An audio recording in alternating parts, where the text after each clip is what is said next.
মাশাল্লাহ দেখেন একটা বটবটির গোড়া কয়টা বটবটি হইতেছে। এই যে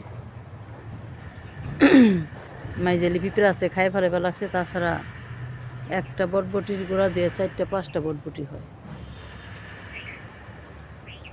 এত মাইজেলি পিঁপড়ে ধারণার বাইরে, অনেক।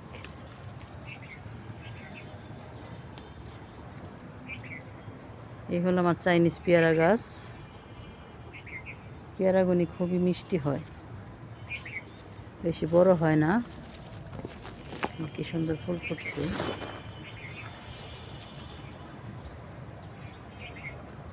বটবটি গাছ আর চালকুমড় গাছ কোথায় চলে গেছে।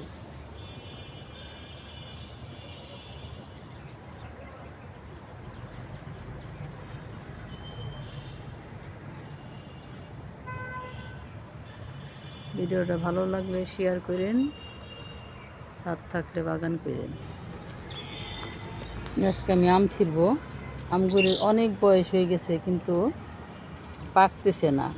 আজকে দেখলাম একটা নরম হয়েছে, বাইন্দা বাইন্দা রাখছি, জানি ঝড়ের নিচে না পড়ে যায়। দেখেন মাশাল্লাহ মাশাল্লাহ মাশাল্লাহ মাশাল্লাহ, এটা নরম হয়েছে। দেখেন কলিজাটা ভিড়ে যায়। এক একটা মনে হয় ½ কেজির উপরে ওজন হয়েছে, আরও বড় বড় আছে। বিসমিল্লাহির রহমানির রহিম। দেখেন এই হলো আমার ছাদ বাগানের আম। এর মধ্যে রং আসে না, এমনি নরম হয়, নরম হয়েছে। এই যে আছে, বাইন্দা রাখছি। এটা তো মনে হয় 1 কেজি ওজন হয়ে গেছে। আরও আছে, এই যে আছে। এটা খাইতে হয় না, দেখলেই গরমটা ভরে যায়।